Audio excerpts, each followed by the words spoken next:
علی بھائی سناؤ جی. جی جی بھائی, کہاں سے تشریف لائے بھائی؟ السلام علیکم. علیکم السلام. میں پاکستان جنگ سے ہوں, پہلے بھی 2-3 دفعہ بات پاکستان ہوئی تھی جنگ, آپ سے. جی سر کیا حکم ہے جی؟ جی سر حکم کیا کرنا ہے جی؟ آپ سے 2-3 سوال میں نے کیے تھے شروع میں ہی.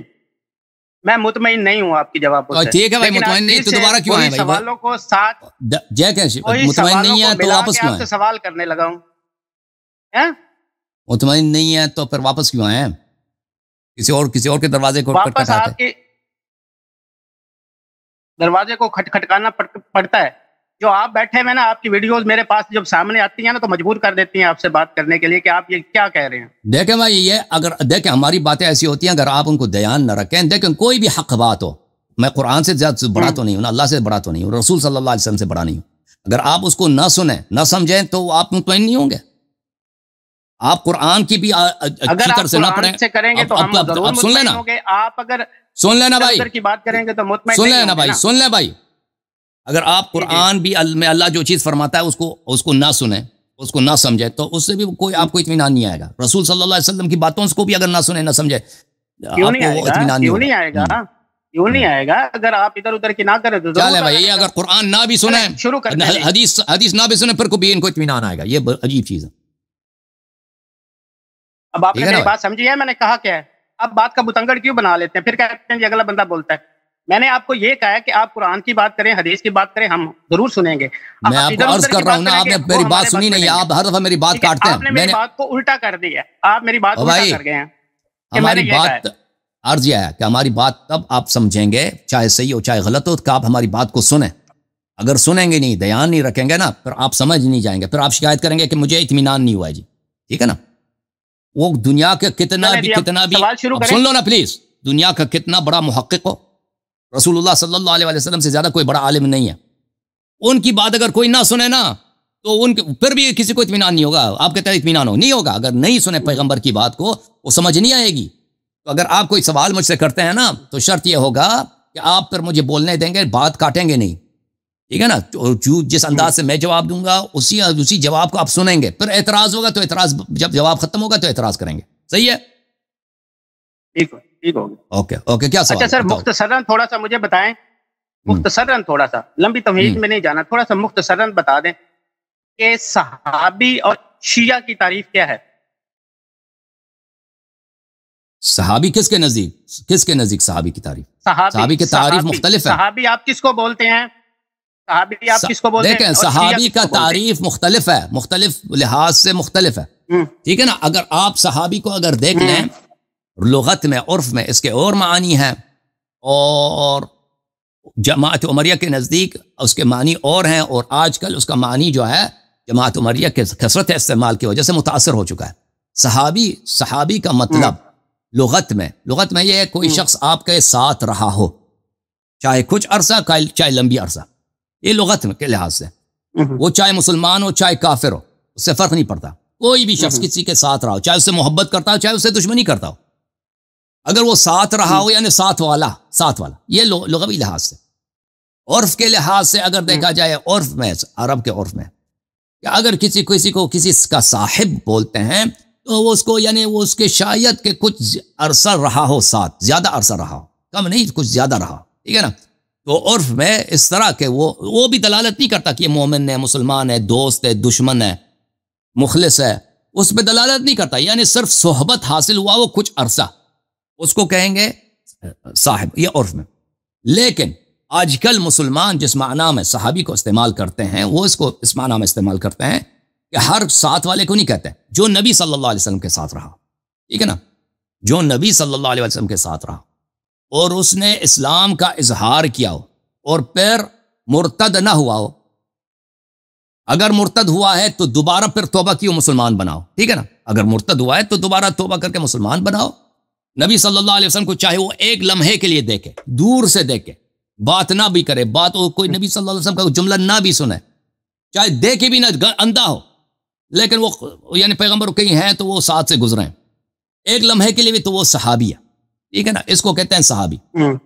اس کے لیے شرط نہیں ہے کہ وہ زیادہ عرصہ رہا ہو یا کم عرصہ رہا ہو, وہ اس کی کوئی لحاظ نہیں ہے. نبی صلی اللہ علیہ وسلم کو دیکھا ہو، کلمہ پڑھا ہو، بس ختم ہے. بعد میں مرتد ہوا ہو، اگر مرتد ہوا ہے تو پھر صحابی نہیں ہے. اگر مرتد ہوا ہے تو دوبارہ مسلمان ہوا ہے تو صحابی ہے. ٹھیک ہے نا، اس کو کہتے ہیں صحابی. ٹھیک ہے. جی سر. آپ کے نزدیک یہ اصطلاح ہے صحابی کی کہ جس نے حضور پاک علیہ السلام کو دیکھا ہو؟ میں نہیں کہتا، میں کہتا ہوں مسلمانوں کیا. یعنی آپ اپنی بتائیں، آپ کس کو بولیں گے؟ میں کہہ دیتا ہوں، یہ مسلمانوں کے ہاں آج کل اہل سنت کے کتابوں میں جائیں گے نا، صحابی اسی کو کہتا ہے. ابن حجر الاسقلانی کی کتاب ہے. نہیں وہ کہتے ہیں. اب سن لو پلیز تم سن لو نا. الاصابہ فی معرفت الصحابہ میں صحابہ کی یہی تعریف کرتا ہے. میرے نزدیک یہ کہ صحابی کوئی شرعی اصطلاح نہیں ہے. دیکھیں صحابی کوئی شرعی اصطلاح نہیں ہے. جیسے نماز ایک شرعی اصطلاح ہے، جیسے نبوت ایک شرعی اصطلاح ہے، امامت ایک شرعی اصطلاح ہے. یہ کوئی شرعی اصطلاح نہیں ہے ہمارے نزدیک. ہم دیکھیں گے یہ کسی روایت میں یا قرآن میں کس معنوں میں استعمال ہوا. احادیث میں ہم جب جاتے ہیں، چاہے شیعہ حدیث ہو مخالفین کی حدیث ہو، وہ لغوی معنوں میں استعمال ہوا ہے. صحابی لغوی معنوں میں، یعنی ساتھ والا، کوئی شخص ساتھ رہا ہے نا تو اس کو اسی معنوں میں استعمال ہوا. یہ جن معنوں میں یہ آج کل استعمال ہو رہا ہے، یہ ایک معنی ہے جو بعد میں وجود میں آئی ہے. احادیث میں ان معنوں میں اس کا استعمال نہیں ہے. جی سر. اور شیعہ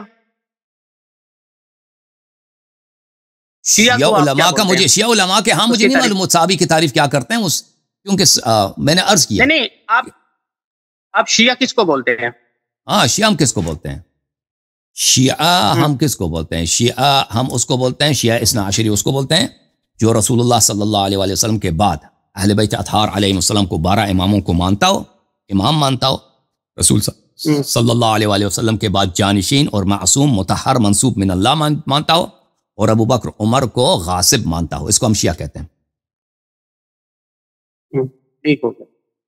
یعنی کہ شیعہ ہونے کے لیے آپ کو یہ شہادتین بھی پڑھنا ضروری ہے، لازمی ہے. جی بالکل بالکل ایسے ہی ہے. یعنی کہ اگر آپ نہیں پڑھیں گے تو آپ شیعہ نہیں ہوں گے. جو رسول اللہ کو نہیں مانتا، اللہ کو نہیں مانتا، تو وہ تو کافر ہے. وہ شیعہ کیسے ہو سکتا ہے؟ نہیں وہ تو رہا نہیں. میں یہ کہہ رہا ہوں کہ جو شہادتین کلمہ کے علاوہ جو آپ پڑھاتے ہیں، 2 دفعہ آپ نے ایک بندے کو پڑھایا، میں نے ویڈیو آپ کی دیکھی تھی، آپ نے کہا شہادتین پڑھنا ضروری ہے، اس کے علاوہ بندہ شیعہ نہیں ہوتا. میں وہ پوچھ رہا ہوں کہ شہادتین کلمے کے ساتھ پڑھنا ضروری ہے شیعہ بننے کے لیے؟ تو دیکھیں، اگر کوئی، میں آپ کو عرض کر رہا ہوں کہ شہادتین کا کیا مطلب ہے؟ اللہ کی وحدانیت ہے اور رسول صلی اللہ علیہ وسلم کی نبوت اور رسالت ہے، دین کی اساس ہے. اس کو کوئی نہیں مانتا تو یہ نہ مسلمان ہو سکتا ہے نہ شیعہ ہو سکتا ہے. یعنی آگے آپ ملاتے ہیں نا شہادتین میں حضرت علی علیہ السلام، حضرت امام حسین علیہ السلام، حضرت جو آپ وہ پڑھنا ضروری ہے. وہ شہادتین نہیں ہے بھائی، وہ شہادتین نہیں ہے. کیا چیز ہے جو آپ پڑھاتے ہیں؟ شہادتین کہتے ہیں دو بھائی صاحب سن لو، تمہیں پتہ ہی نہیں ہے. شہادتین لا الہ الا اللہ محمد رسول اللہ صلی اللہ علیہ وسلم، شہادتین اس کو بولتے ہیں. ہاں یہ شہادتین ہے، 2 گواہی، 2 گواہیاں. شہادتین یعنی 2 گواہیاں. وہ 2 گواہیوں سے کیا مراد ہے؟ کہ اللہ وحدہ لا شریک ہے اور حضرت نبی کریم صلی اللہ علیہ وسلم اللہ کے بھیجے ہوئے رسول ہیں. شہادتین سے مراد یہ ہے. ٹھیک ہے، چلیں جو آگے آپ پڑھتے ہیں وہ کیا چیز ہے؟ وہ دین ہے. وہ نبی صلی اللہ علیہ وسلم کا محمد رسول اللہ صلی اللہ علیہ وآلہ وسلم سے جو آگے آپ پڑھتے ہیں حضرت علی علیہ السلام کے بارے میں، حضرت امام حسین علیہ السلام کے بارے میں، اماموں کے بارے میں آپ پڑھتے ہیں، وہ کیا ہے؟ وہ یہ ہے کہ نبی صلی اللہ علیہ وسلم کے بعد، نبی صلی اللہ علیہ وسلم کے بعد نبی جیسے معصوم واجب الطاعہ اللہ کی جانب سے منسوب منصوص، جن کو اللہ تعالیٰ نے نصب فرمایا کہ ان کی طاعت پوری دنیا پہ واجب ہے، یہ اللہ کی جانب سے ہے. ٹھیک ہے نا، ان کا شہادت دینا سب کے لیے ضروری ہے. اس کا مطلب یہ ضروری ہے، مطلب آپ نے لا الہ الا اللہ محمد رسول اللہ صلی اللہ علیہ وآلہ وسلم پڑھا، اس کے بعد یہ چیز پڑھنا ضروری ہے آپ کے بقول؟ بالکل بالکل ضروری ہے. کوئی اس کو نہیں مانتا تو مومن نہیں ہے. اگر آپ نہیں پڑھیں گے تو آپ شیعہ نہیں ہوں گے. شیعہ نہیں ہوں گے، مومن نہیں ہوں گے، جنت نہیں جائیں گے. جی ٹھیک ہو گیا. اب مجھے ایک بات بتائیں، آپ نے پہلا سوال جب میں نے کیا تھا تو آپ نے کہا تھا کہ اقرأ بسم ربک الذی، جب زمین پہ اتاری گئی یہ آیت، اس کے ساتھ ہی شیعہ مذہب وجود میں آ گیا تھا. یہ آپ کے الفاظ تھے، آپ نے کہا تھا مجھے. ٹھیک ہے، شیعہ مذہب اس وقت وجود میں آ گیا تھا. حضور علیہ السلام نے پوری زندگی جو کلمہ پڑھایا، صحابہ کو پڑھایا، پوری دنیا کے پورے عرب میں جو پڑھایا گیا، اس میں یہ ضروری یہ پڑھایا کسی کو جو آپ جی پڑھاتے بالکل ہیں؟ پڑھایا جی. دیکھیں نبی صلی اللہ علیہ وسلم دیکھیں بسم ربک الذی سے شروع ہوا تو کس کو پڑھایا؟ اقرا بسم ربک الذی خلق، میں نے آپ کو دکھایا تھا نا کہ اسی وقت رسول اللہ صلی اللہ علیہ وسلم امام علی علیہ السلام سے فرمایا کہ آپ میرے وزیر ہیں، میرے جانشین ہیں. اور اسی وقت فرمایا نا، اسی وقت جب غار میں آیا تھا میں نے آپ کو سنایا تھا. جی ہاں، کہ وہ حدیث میں نے آپ کو پڑھا دیا تھا. وہ کون سی حدیث تھی؟ میں نے وہ پڑھ لی تھی. آپ مجھے اس کا جواب دیں. خاموش خاموش حضور علیہ السلام نے اب خاموش ہو کوئی جانا. بات سوال دیکھیں آپ دو مختلف جائیں گے. ایک منٹ میں نے آپ کو بتایا تھا اسی وقت، تو اسی وقت حدیث بھی آپ کو سنایا تھا نا. وہ تو یاد نہیں حدیث ہو آپ کو. میں نہج البلاغہ کی نہیں، وہ نہج البلاغہ تو آپ مانتے ہی نہیں ہے نا، اس کو کیوں کون پڑھ نہیں رہے مانتا؟ ہیں؟ کیوں نہیں مانتا؟ آپ نے خود میں نے آپ کو پچھلی دفعہ ایک پروگرام میں کہا تھا کہ نہیں او بھائی، پھر یہی بات ہوئی نا کہ آپ اس کو آپ مانتے ہی نہیں ہے. جہاں آپ سن لو نا بھائی، وہاں آپ مانتے اب نہیں ہیں. سن جہاں لو، کی بات آتی ہے وہاں آپ ماننا شروع کر دیتے ہیں. بعض کتابیں ہیں کہ وہ سب صحیح ہیں، بعض کتابیں ہیں ان کی اکثر روایات صحیح ہیں. اگر کوئی کتاب ایسی ہے کہ اس کی سب روایات صحیح نہیں ہیں، اس کا مطلب یہ نہیں کہ پوری کی پوری جھوٹ ہے. تو آپ کو یہ بات سمجھنی ہے. میں نے کبھی نہیں کہا کہ ہم نہج البلاغہ کو بالکل مانتے ہی نہیں ہیں. ہم کہتے ہیں کہ نہج البلاغہ کے سب روایات احادیث معتبر نہیں ہیں. اس کا مطلب یہ نہیں کہ وہ سب کا سب غیر معتبر ہے. اس بات کو آپ نہیں سمجھتے؟ سمجھتے نہیں سمجھتے آپ؟ چلیں وہ تو میں سمجھ رہا ہوں کہ آپ کی جو تو پھر آپ یہ نہ بولے کہ نا ہم نہج البلاغہ کو نہیں مانتے. بات پہ آئیں. آپ ہر بات پہ یہ جواب دیتے ہیں، ہر بندے کو یہی کہتے ہیں جی یہ ہمارے پاس حجت نہیں ہے، یہ ہمارے پاس حجت نہیں ہے. چل مدعے پہ آئیں، جو ہم بات کر رہے تھے اس پہ جواب دیں. ایک منٹ جو واقعہ میں نے آپ کو سنایا تھا نا وہ یہ ہے، اس کی طرف بھی آئیں گے. آپ کے سوال کی طرف بھی. اب سن لو نا بھائی، دلیل ویسے بات ہے تو وہ بات کریں. آپ سنیں گے یا اپنی بات کریں گے؟ یہ کتاب ہے نہج البلاغہ. یہاں پر آپ کو لے کے چلتے ہیں صفحہ نمبر 300. جو میں نے آپ کو کہا تھا نا وہ دوسروں کے لیے بھی بہت مفید ہے، دوسروں کے لیے بھی بہت مفید ہے. امیر المؤمنین علیہ الصلوۃ والسلام، پلیز خاموش ہو جاؤ. میں آپ کی نہج البلاغہ کو نہیں مانتا. کوئی اور قرآن کریم نہیں، آپ نے دوسرا آیت سنائیں مجھے. او بھائی صاحب، آپ نے ہمارے پرسپیکٹیو سے نا، مجھے پتہ آپ نہیں مانتے نا، ہمارے پرسپیکٹیو سے کہ آپ جب کہتے ہیں کہ نبی صلی اللہ علیہ وسلم جب دنیا میں تشریف لائے ہیں، قرآن سے ثابت کریں نا. جو میں آپ سے سوال کر رہا ہوں، بھائی صاحب آپ دیکھیں، آپ سے جو شرط ہوئی تھی نا کہ آپ مجھے بات کرنے دیں گے، آپ نے شرط کو توڑا نا بار بار. نہیں شرط کو توڑا نا. جب آپ کے پاس جواب نہیں ہوتا تو پھر وہی بات، وہ تو جو بھی میں جواب دینے لگا ہوں وہ جواب ہوتا ہی نہیں ہوتا، وہ لوگ سمجھ جائیں گے نا. مجھے اب جو ہے نا میں آپ کو علی بھائی آپ ایک دفعہ بات ٹھیک ہے بھائی، ختم ہے، ختم، آپ سے گفتگو ہی نہیں ہوگی نا. پھر آپ یہ کہتے ہیں کہ اس کے پاس جواب نہیں ہے. جب آپ مجھے بات نہیں کرنے دیتے تو میں نے آپ سے پہلے شرط لگایا تھا کہ آپ مجھے بات کرنے دیں گے، ٹھیک ہے نا. جواب غلط بھی ہے تو آپ اس جواب کو سنیں گے. جب آپ نہیں بات کرنے دیتے تو میں آپ سے کیوں گفتگو کروں؟ آپ بدتمیزی کرتے ہیں. آپ کو پاس بھلے منافق کے 3 نشانیاں ہیں نا. ایک نشانی وہی ہے، سب سے پہلی نشانی اذا وعد خلف، جب وعدہ دیتا ہے اس کی مخالفت کرتا ہے. آپ سے جب ہم کہتے ہیں کہ بھئی ہمیں بات کرنے دے دو، ہم نہیں کہتے کہ آپ نہج البلاغہ کو مانتے ہیں، لیکن ہم تو مانتے ہیں نا ہماری پرسپیکٹیو سے، ہماری نقطۂ نظر سے، کہ جب نبی صلی اللہ علیہ وسلم پہ اقرا بسم ربک الذی خلق نازل ہوئی، اسی وقت شیعہ مذہب آغاز ہوا ہے، ٹھیک ہے نا. شیعہ مذہب کو حق نہیں ہے کہ اپنی کتابوں پہ یقین رکھے. تو یہ دیکھو امیر المؤمنین علیہ الصلوۃ والسلام یہاں پہ فرماتے ہیں، وہ آپ کی کتابوں سے بھی ثابت ہے، حدیث یوم الدار سے. یہاں پر فرمایا کہ نبی صلی اللہ وقد علمتم موضعی من رسول اللہ صلی اللہ علیہ وآلہ بالقرابۃ القریبہ والمنزلۃ الخسیسہ. امیر المؤمنین علیہ السلام فرماتے ہیں کہ میں وہ ہوں جنہوں نے عرب کے ہیروز کو، عرب کے جنگجوؤں کو میں نے جہنم واصل کیا ہے. وَكَسَرْتُ نَوَاجِمَ قُرُونِ رَبِيعَةَ وَمُضَرَّ، قبیلے ربیعہ اور مضر کے ان کے جنگجوؤں یعنی ان کے سر کے شاخوں کو میں نے توڑ دیا ہے، یعنی ان کے جنگجوؤں کو میں نے جہنم واصل فرمایا. اور تم جانتے ہو کہ میں رسول صلی اللہ علیہ وسلم کا کتنا قریبی ساتھی تھا. والمنزلۃ الخسیسہ، اور میرا کیا خاص منزلت تھی رسول صلی اللہ علیہ وسلم کی بارگاہ میں. وَذَعَنِي فِي حِجْرِهِ وَأَنَا وَلَدْ، یہ تو ایک کتاب میں تو نہیں، یہ بہت ساری کتابوں میں ہے کہ رسول صلی اللہ علیہ وسلم نے مجھے اپنے آغوش میں لیا جب میں ننھا بچہ تھا. یضمنی الی صدرہ، رسول اللہ صلی اللہ علیہ وسلم مجھے اپنے سینے سے لگاتے تھے. یہ کس کو یہ شرف حاصل ہے؟ کس صحابی کو یہ شرف حاصل ہے؟ کسی کو نہیں ہے. جن کی پرورش گہوارے سے رسول صلی اللہ علیہ وسلم نے خود اپنے ذمے لی ہے.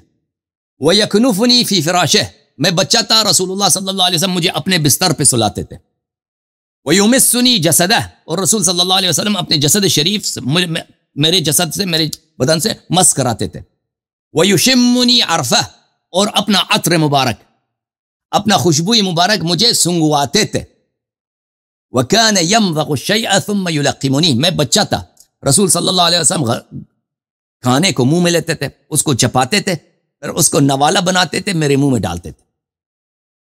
وَمَا وَجَدَ لِي كَذْبَةً فِي قَوْلٍ وَلَا خَطْلَةً فِي فِعْلٍ، اس زمانے سے لے کر جب رسول صلی اللہ علیہ وسلم کی وفات ہوئی ہے، رسول اللہ صلی اللہ علیہ وسلم نے ایک دن مجھ سے ایک لفظ جھوٹ نہیں سنا ہے، اور رسول صلی اللہ علیہ وسلم نے کبھی مجھ سے کوئی غداری، کوئی خطا کاری نہیں دیکھی ہے. میں اس پیدائش سے لے کر وفات نبی صلی اللہ علیہ وسلم تک ان کے ساتھ تھا. وقد قرن اللہ به صلی اللہ علیہ وآلہ وسلم من لدن ان كان فطیما اعظم ملک من ملائکته يسلک به طریق المکارم. رسول صلی اللہ علیہ وسلم امیر المؤمنین صلی فرماتے ہیں جب سے بچہ تھے، خود پیغمبر جب سے بچہ تھے، جب تک وہ ماں کی دودھ پیتے تھے، اس زمانے سے، ماں کی دودھ تو نہیں تھی ان کی، حلیمہ سعدیہ رضی اللہ عنہا کی دودھ تھی، اس زمانے سے اللہ تعالیٰ نے ان کے ساتھ ایک بہت بڑے فرشتے کو لگایا تھا، ڈیوٹی دی تھی کہ اللہ کی جانب سے ان کو راستے دکھاتا تھا وہ فرشتہ. ومحاسن اخلاق العالم، اور بہترین اخلاق نبی صلی اللہ علیہ وسلم کو بتاتا تھا. تو نبی صلی اللہ علیہ وسلم نے کبھی دین ابراہیمی کی اتباع نہیں کیا، نبی ہمیشہ نبی رہے، لیلہ و نہارا، دن رات وہ فرشتہ نبی صلی اللہ علیہ وسلم کے ساتھ ہوتا تھا. وَلَقَدْ كُنْتُ أَتَّبِعُهُ اتِّبَاعَ الْفَصِيلِ أَثَرَ أُمِّهِ، تو میں جیسے ایک بچڑا ہوتا ہے، اونٹ کا بچہ ہوتا ہے، وہ اپنی ماں کو نہیں چھوڑتا، میں اسی طرح نبی کریم صلی اللہ علیہ وسلم کو نہیں چھوڑتا تھا، ان کے پیچھے چلتا تھا. یرفع لی فی کل یوم من اخلاقہ علما، ہر روز رسول صلی اللہ علیہ وآلہ وسلم میرے لیے اپنے اخلاق شریف سے ایک بلند جھنڈا بلند کرتے تھے، مجھے سکھاتے تھے. ویأمرنی بالاقتداء بہ، اور مجھے حکم دیتے تھے کہ میری اقتداء کرو. بچپن سے میں اس وقت بچہ تھا. وَلَقَدْ كَانَ يُجَاوِرُ فِي كُلِّ سَنَةٍ بِحِرَا، ہر سال رسول خدا صلی اللہ علیہ وآلہ وسلم حرا جاتے تھے، غار حرا. فَأَرَاهُ وَلَا يَرَاهُ غَيْرِي، وہاں پہ کوئی نہیں تھا، صرف میں تھا اور نبی صلی اللہ علیہ وسلم ہوتے تھے، میں ان کے ساتھ جاتا تھا وہاں پر غار حرا میں. وَلَمْ يَجْمَعْ بَيْتٌ وَاحِدٌ يَوْمَئِذٍ فِي الْإِسْلَامِ غَيْرَ رَسُولِ اللَّهِ صلی اللہ علیہ وآلہ وخدیجة وَأَنَا ثَالِثُهُمَا. اس وقت دنیا میں کوئی مسلمان نہیں تھا، صرف میں تھا، نبی صلی اللہ علیہ وسلم مسلمان تھے، حضرت خدیجہ مسلمان تھی. ارا نور الوحی والرسالہ، یہ مسلمان تھے لیکن ابھی تک قرآن نازل نہیں ہوئی ہے، اقرا نازل نہیں ہوئی ہے. میں ان میں نور وحی اور رسالت دیکھتا تھا. واشم ریح النبوہ، اور میں روزانہ نبوت کا خوشبو سونگتا تھا. وَلَقَدْ سَمِعْتُ رَنَّةَ الشَّيْطَانِ حِينَ نَزَلَ الْوَحْيُ عَلَيْهِ صلی اللہ علیہ وآلہ، جب جبرائیل وحی لے کے آئے نا، میں نے سنا شیطان نے چیخ ماری ہے، دردناک چیخ شیطان نے چیخ ماری ہے. فقلت یا رسول اللہ ما هذه الرنہ، میں نے رسول صلی اللہ علیہ وسلم سے پوچھا کہ یا رسول اللہ یہ کیا چیخ، کیا چیز ہے، اس کی دردناک چیخ ہے. فقال هذا الشیطان قد آیس من عبادته، یہ شیطان ہے، یہ اپنی عبادت سے مایوس ہوا ہے. انک تسمع ما اسمع، یا علی جو مجھے سنائی دیتا ہے وہ آپ کو بھی سنائی دیتا ہے. وترى ما ارى، اور جو میں دیکھتا ہوں وہ آپ بھی دیکھتے ہیں.